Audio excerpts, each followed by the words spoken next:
MQM Karachi में किसी ज़माने में नामी काफ़ी हुआ करती थी। MQM आहिस्ता आहिस्ता अपने ग्रुप बंदी में इंतशार का शिकार होती हुई अब एहतजाज करते नज़र आ रही है। मुत्तहिदा कौमी मूवमेंट जो कराची, हैदराबाद, सक्खर और मीरपुर खास में बड़ा पावर रखती थी, लेकिन इन दिनों मुत्तहिदा कौमी मूवमेंट कभी सड़कों पर एहतजाज करती नज़र आ रही है तो कभी इलेक्शन कमीशन ऑफ पाकिस्तान को अपना रोना रोते हुए नज़र आ रही है। मुत्तहिदा कौमी मूवमेंट के रहनुमा खालिद मकबूल सिद्दीकी डॉक्टर फारूक सत्तार के हमरा आज इलेक्शन कमिश्नर से मुलाकात की।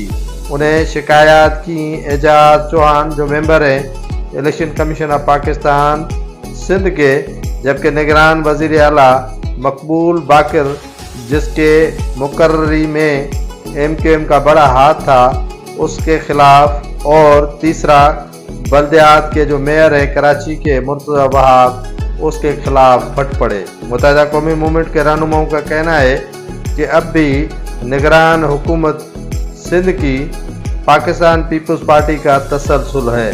पाकिस्तान पीपल्स पार्टी के खिलाफ मुसलसल जारहाना अंदाज अपनाई हुई मुत्तहिदा कौमी मूवमेंट को हो पता नहीं किस बात का, शिकस्त का या नाकामी।